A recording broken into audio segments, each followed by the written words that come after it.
Hey y'all.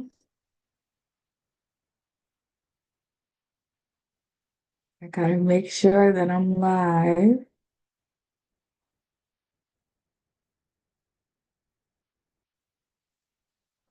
Long time no see, long time no see. Uh-oh.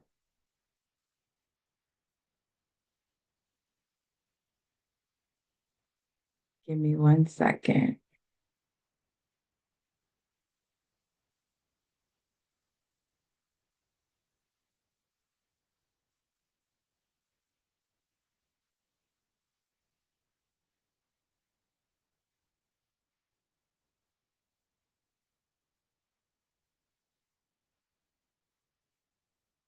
All right. So, hello everybody. I am Kristen Nicole Mann and I am welcome to my channel.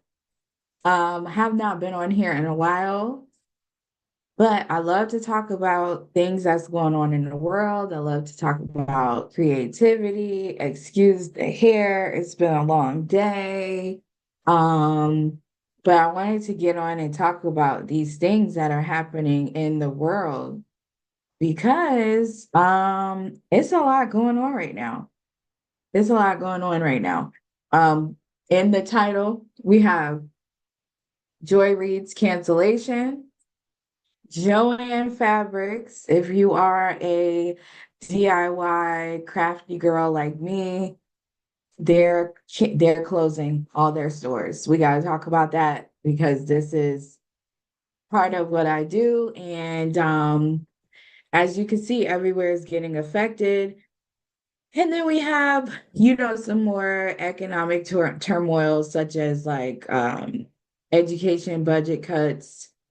And if you are familiar with my channel or you have gotten the time to go back, scroll back in some of the videos, I actually did a video last year about DEI and how we will have to start funding our own projects or anything pertaining to diversity, equity, and inclusion. The boy did I not know that this was gonna roll out like it did this year. So we're here, nothing we can do about it. But I wanted to talk about how all the things that are happening ties into like what do creatives do next? What are we needing to protect? Steps that we can take towards protecting ourselves in this topsy-turvy, I don't know what to call it. It's like a hurricane right now. There's layoffs going on, there's people getting fired, there's just a lot of instability uh going on right now. So first things first, let's talk about Joy Reid. So I you may know, you may not know. I don't want to assume, but this has literally been everywhere. Joy Reid is a journalist that had a show called The Reid Out, and her show recently got canceled. And it's caused the uproar online, social media streets, specifically. And let's talk about it. Like, what does this mean? It kind of reminds me of when Candace Owens got fired from her gig at I can't even remember where she was doing her show at. I gotta look that up because that's gonna bother me. It was right on the tip of my tongue, but it kind of reminds me of when she was let go from her position there. Um, Let me look it up first. Daily Wire, the Daily Wire. So Candace Owens, when she was like, oh, everybody was having thesis statements. Actually, whoa, it was around the same time because she was like, go in March, and we're almost in March. Interesting. So what Candace Owens did is that she went away for a little bit, and then now she has her own show on YouTube, and it is produced by her and her husband.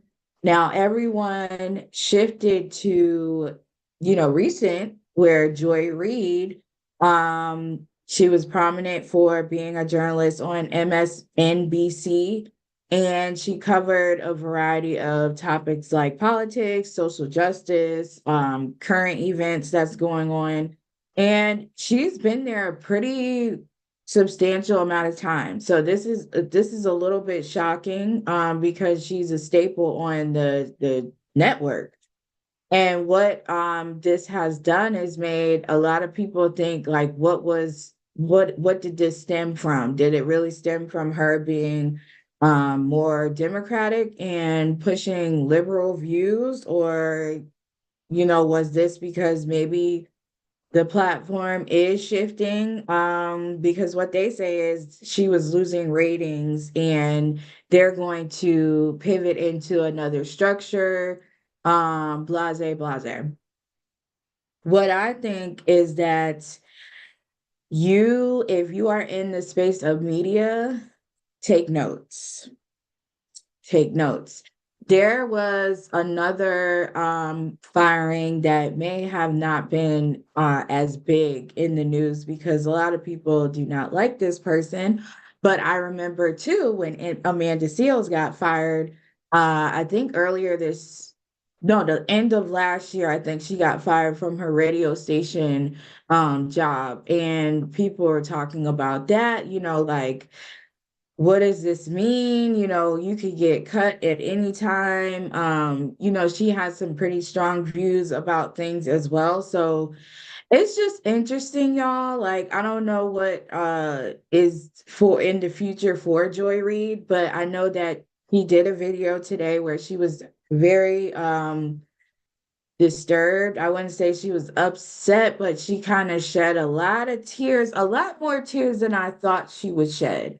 And I was talking to it with my friends a little bit, and we were talking about like how, why didn't she set up for like a backup or anything. And honestly, I told my friend, like, in her contract, they probably didn't want any competition with the show that they gave her. So sometimes when people are in gridlock with these networks, they cannot go off and do their own thing. And that's what people fail to realize. They're like, oh, she could just do a YouTube channel or do whatever, it'll be all right. But there's a lot of red tape and verbiage and everything within your contract that you possibly cannot go out and do your own thing while you're working at the network. So now hopefully she can take some time to sit and think about, what her next moves are. Um, but this is a wake-up call for a lot of people that are in this space. You want to think about, what are you contributing to the point where is this your whole brand? Have you built your whole identity around this position that you have at this network? If you're not a part of a network and you want to get into media, a lot of people are taking an independent route. I'm a believer, so obviously I went in prayer to God about certain things when it comes to media. And the biggest word that I kept hearing last year from him in prayer was independent. So if you are seeking to talk about the things that's going on in the world, definitely start a YouTube channel, do a podcast. It does not have to be a video podcast. You can do a podcast from Spotify. You could do a blog. You can type a blog up and release it. I actually have all three. And I try my best. Like, this year has been a busy year because I have been promoting my books, Legendary Lessons, all over again. Like, it's a new book because it came out during COVID, both of them. One came out right before and one came out literally during. And it's been like a resurge of people wanting my books, whether that's, well, I'll talk about that later. Because that's another topic of tonight. Because I wanted to do something a little bit different. Go live, see what that's like. Usually I do a video and I just upload it, but I wanted to really just talk live and off the rip. So I am excited about being on here tonight because there's a lot of stuff going on. Now, the next thing I wanted to talk about was Joann Fabric's closing permanently. Now, this was surprising to me because I was wondering, like, when it was a rumor that they were going to close, but then I was like, nah, they're probably going to regain themselves because a lot of people are into crafts and the DIY stuff. But when I looked at the business model of Joann Fabrics, obviously they're leading with fabrics. And with the uptick of Shein and Temu and all these other rapidly fast clothing companies that I'll call them, they have really made people think like this stuff is microwavable. Like people don't really invest in quality based clothing or fabrics or anything like that anymore because it's just not on people's radar. There's a lot of people like me still that love the art of sewing and the art of going to the fabric store and seeing, I'm in New York, so biggest fashion capital is right in my state, but everyone doesn't have the luxury of doing that. So when you had a Joann Fabrics in your neighborhood or your local city that's, close to you, you can go and look and see what they have. If you are a person that like to sew and do that type of um, artistry. But now you don't see really too many that's investing in the crafting of sewing and everything to the point where I could keep a store afloat. And this is a really big blow to the crafting community because there are people that like to shop at Joann Fabric, but um yeah, it's the economy. Every cycle of like recessions and stuff, there's always going to be a couple stores and stuff that goes out permanently. Now there may be a resurge, but I highly doubt it because of the competition of the dollar stores, Walmart. You can get stuff at a cheaper price. I know Joann Fabrics was kind of on the pricier side when it comes to being a crafter. So they really didn't budge on their prices when you can go right up the street to Walmart or the dollar store and get something way cheaper. Now quality, I don't know if it would be the same quality if you get it way cheaper, but I know that Walmart and Hobby Lobby, they sell fabrics that are probably priced more reasonable, but they have other things to offer. So when you go to stores like that, you get distracted by the home decor. For Hobby Lobby, for instance, they got home decor, they have and during Christmas time, they have the Christmas trees, they have anything that you can think of that you need for crafting, Hobby Lobby's got it. There's some people that don't like Hobby Lobby, so they'll go to Walmart. Now you go to Walmart, you get the fabric, then you get your groceries, then you get your kids a shirt or two, then you get your socks and underwear. Like you get distracted versus like going to Joann Fabrics and you just are going for the fabric. So if you don't need fabric on a daily basis, you don't really have nothing to go to Joann Fabrics for if the other stores have things. Now there are Michaels. I don't really I like Michaels, but I don't really like Michaels. I don't know. I like them, but I just feel like sometimes their stuff is like way too gimmicky. Because they're trying to be like it's almost like they try to be like Pier One mixed with the art stuff, but the art stuff, like, I don't, for some reason, they don't, their quality of paints. I'm a painter, so I love Hobby Lobby's painting. Like, the paint is so top tier. Master's touch, if you know what I mean. If you're a painter, you know what I mean. They just mix and blend better. And Michaels, they don't really have. They just kind of have like, I have brands right here. Let me see if I could pull one. So like Hobby Lobby has this acrylic. I love this acrylic.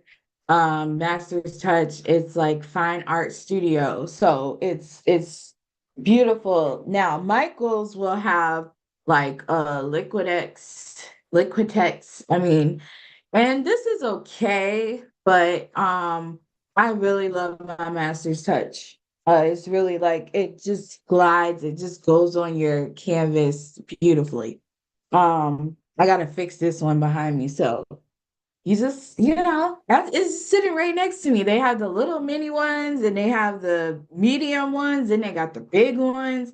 So anyways, RIP to Joann Fabrics.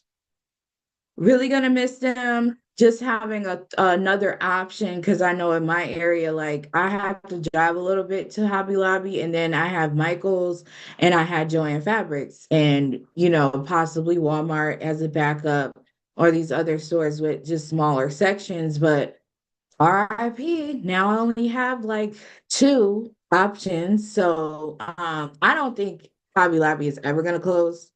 That's just my personal opinion. Like they're just too good.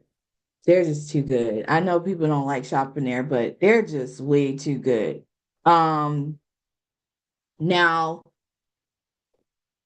let me see before I go on to the next topic, because I think what I read, they were doing bankruptcy. Um, but like I said, I saw it as a rumor, and then I was like, okay, I wonder when they're gonna announce this. Yeah, so it says they were struggling with weak sales. Excuse me.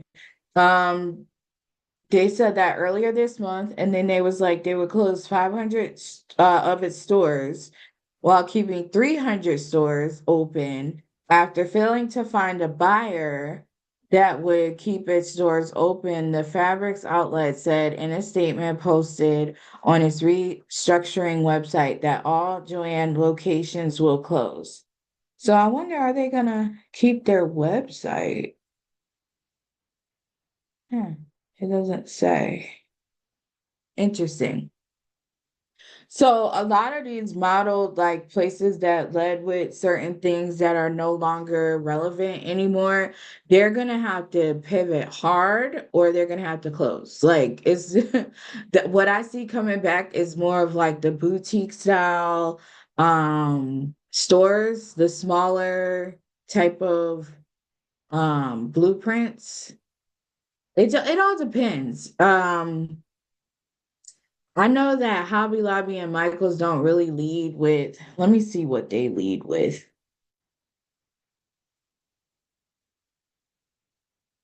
Let me see. I love looking up this stuff.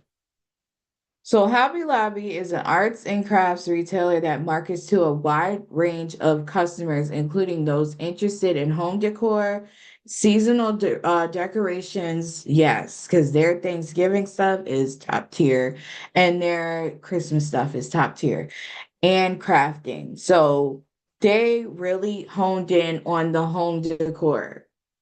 You can get like, depending on the time of the year, you can get stuff all up to 60% off in their store.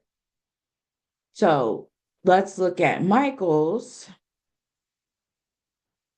I should have looked up Joann Fabric first. Michael's target audience. Okay, Michael's target audience is makers or people who are enthusiastic about crafts and are willing to spend more on quality products and services. Michael's is North America's largest retailer of arts and crafts materials. So, who is Michael's customers? Creative teens, a young adult, married, educated women who are relatively wealthy. I did not know that. People of all ages who enjoy DIY projects. And you know what? They're actually right because when I go to Michael's, it just seems like the people I'm shopping with don't really get down and dirty with their crafts per se. They just like the aesthetic.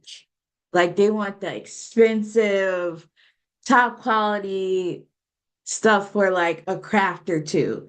When I'm going in there, I'm like either going to get canvases or I'm trying to find like something that I can get my hands dirty with. And I don't know, Hobby Lobby just does it for me because they got the t-shirts, like the blank t-shirts. You can get the blank purses. You can get like they got the more fashionable um things as well. I mean, you could do that at Michael's too, but I don't know. It's almost like you don't want to like move anything in Michael's because it has a different feel. But I do like their coupons. I do like Michael's coupons. That's a plus because I get like $5 vouchers. I get like a percentage off every time I go. Hobby Lobby. Let me go back to Hobby Lobby target audience because I didn't really. Oh, okay. So, okay. I was just going back. Okay. I was just going back.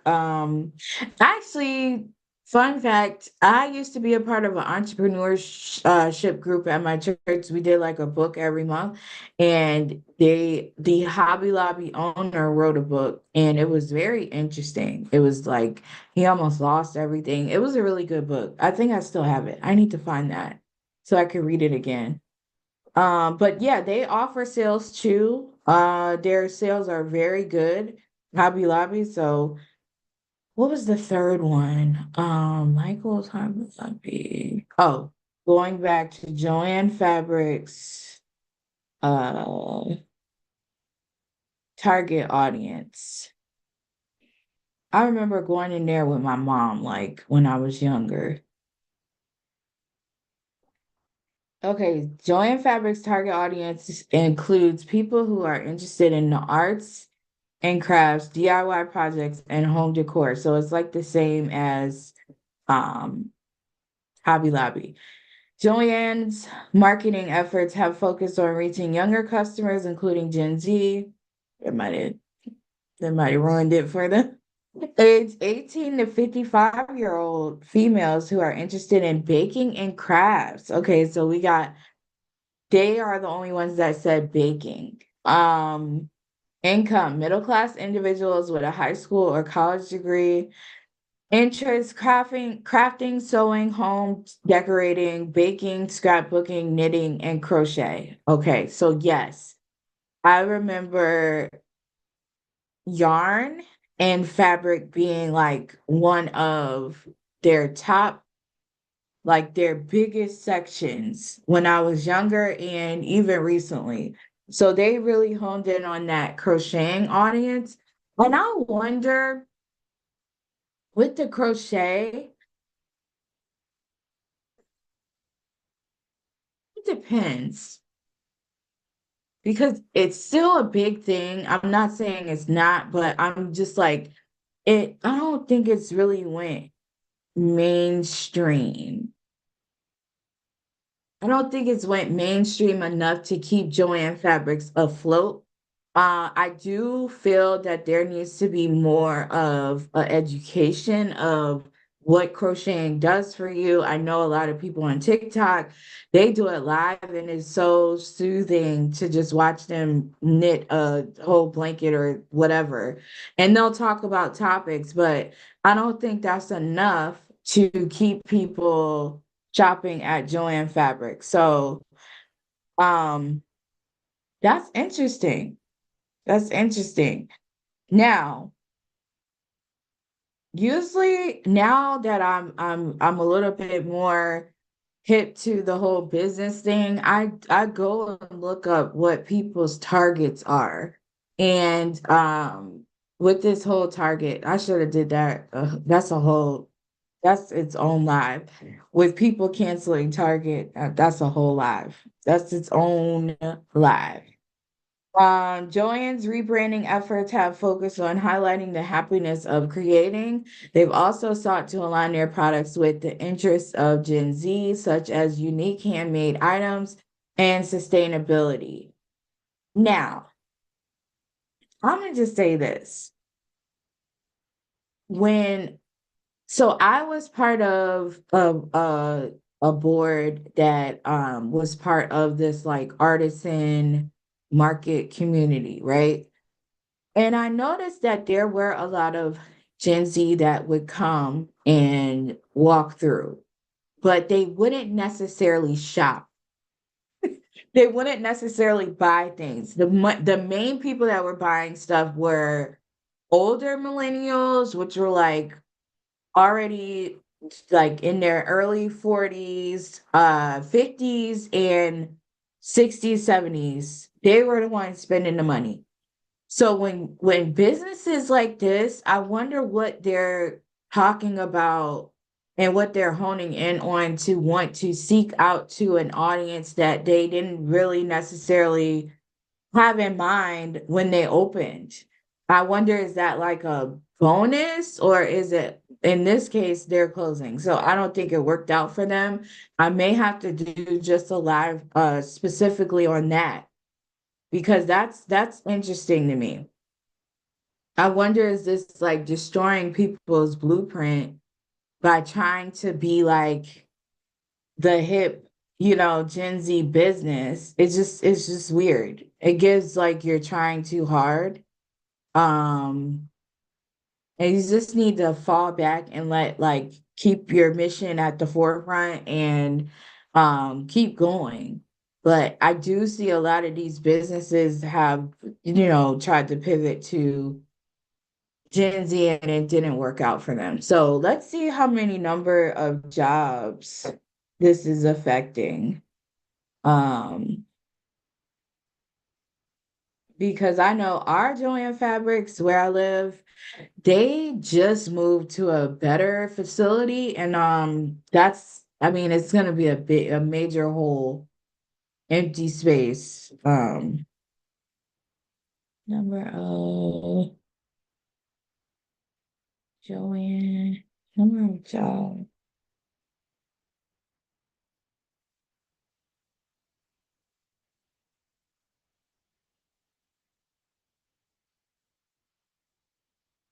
Okay, that's 19,000 jobs that are being lost. That's a lot.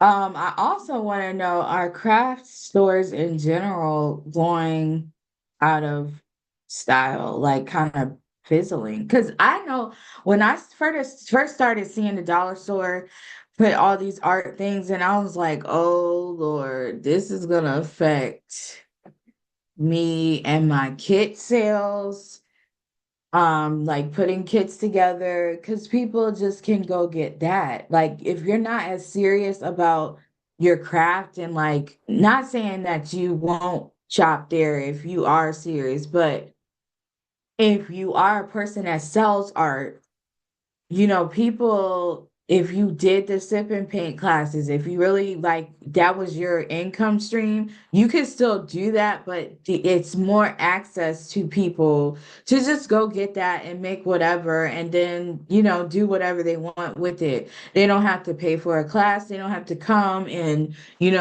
go out their way. They could just go to the dollar store, gather all these supplies and do what they do and have their own gathering. So when I first started seeing that, it kind of like pissed me off a little bit because I was like, what are y'all are making us like you're taking food off our table. But then I was like, you know what? No, they're not, because when sip and paint classes are planned, there's an experience that is created that people won't forget. So you have to almost go above the bar and say, I'm gonna not just have this as a sip and paint, regular degular.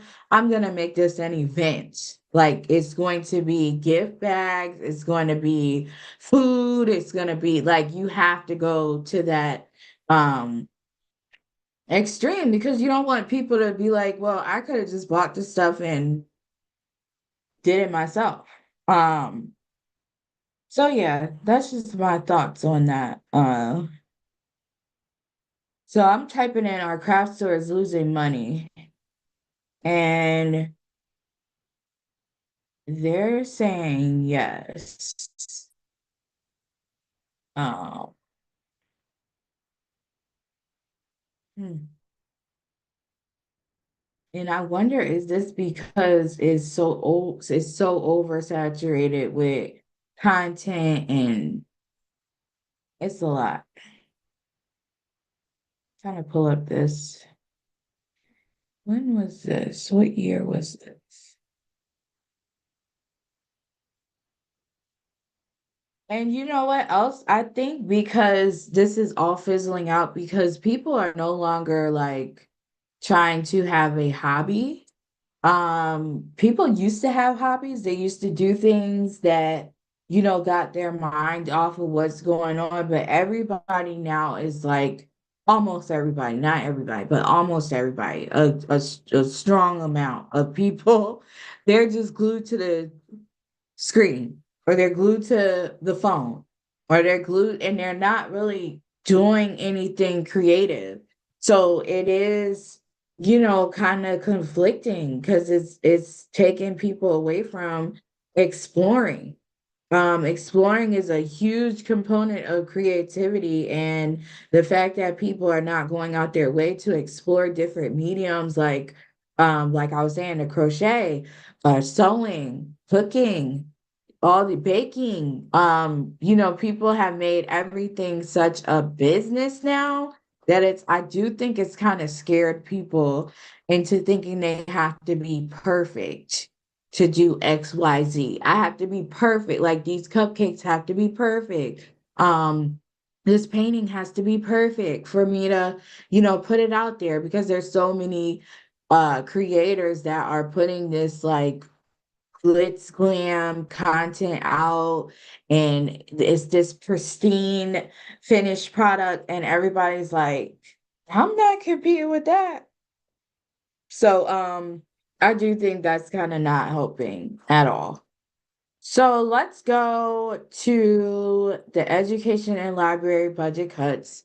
Like I said, these are only two of my mini books. It's Legendary Lessons, Days of the Week to Seek, and Legendary Lessons, We Use Our Hands. I have had the opportunity to go and do a lot of great things this year with these books and reading at daycares, setting up tables at nonprofits, all these things. But what I'm noticing,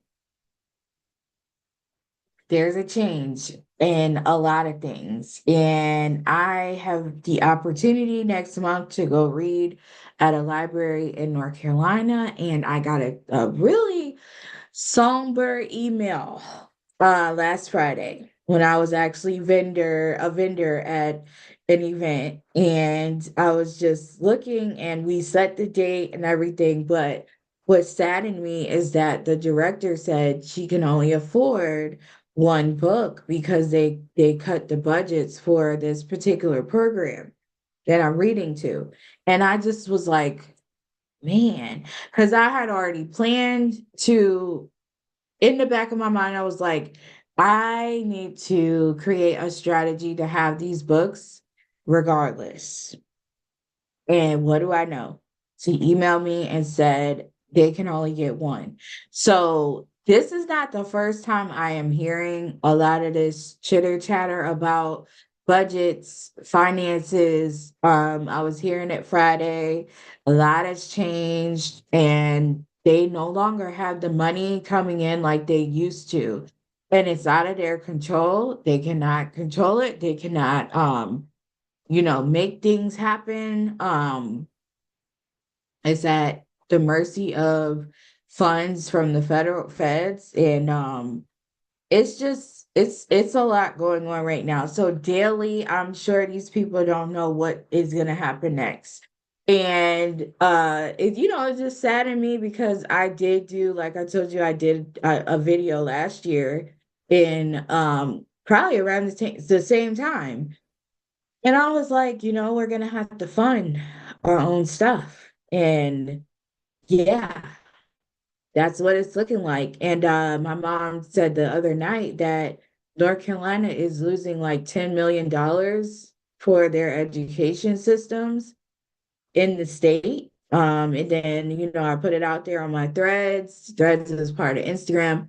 But I put it out on my threads and they're like currently going off on there, like, no, it's actually more, and this, and da da da da da. And I'm like, oh, okay. So this is happening nationally, but I just wanted to bring it up because me as an author of children's books, like that's the work that I do. I go in these schools. Like tomorrow, my mom is reading this book for a school tomorrow.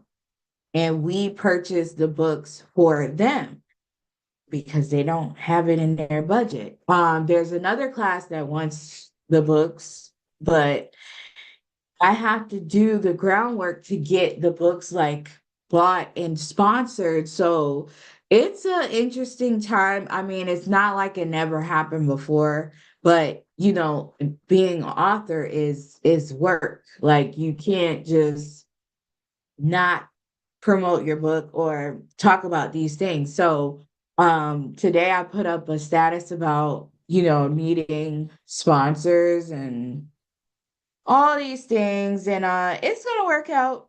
It's gonna work out. But I am just like, paying attention to what changes are happening because this is how it's going to go. And I do encourage a lot of homeschool parents to purchase books for a personal library because we don't know if these schools will even be available. So yeah, that's all I have to say about that. um and the last thing, I am keeping a lot of people in prayer with these massive layoffs that are happening. We just talked about Joann Fabrics.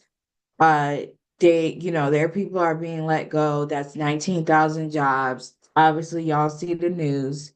Um, there's a lot going on. There's companies left and right laying off. I saw Starbucks is laying off recently, very recent. I saw that today. And then obviously the federal government is laying off. Major companies, corporations are laying off. So, right now is a time, I don't want to say a good time, but a time to reflect on what skills that we all have. You might have to be a contractor, you might have to be a consultant, you might have to be a coach, you might have to do something, you might have to become an author, you might have to do something with a purpose and a mission. I always say, like, make sure you're doing something that is um solving a problem, like solve a problem with your skill. And that is, what I tell people all the time, but I'm serious, y'all. This, you have to take some time if you have not, and you are in this situation. The economy is not going to probably be its best for a couple years. So I worked through the 2008 crash, and I'm seeing a lot of the same things that was happening back then that's happening now. I was saved through a layoff. I woke up one day, my whole department was gone. I was the only one left. A bunch of other people were gone. I mean, it was looking back, I'm like, that was traumatizing. But I didn't think of it that way at the time because I was so young. But yeah, I just wanted to bring that up quickly because I see a lot of that going on. But I invite you to like and subscribe to my channel. I will be getting on and spreading more awareness about things that I see, talking about creativity in the middle of that, and These are all pressing issues that all of us, either know somebody or we're in it or whatever. So I just want y'all to know the crafters, arts and crafts are being hit too. So we got to figure it out. And start your YouTube channel, start your podcast, start your blog, start something. Hopefully this inspires you, but I will be back, and I hope you all have a great night. I will see you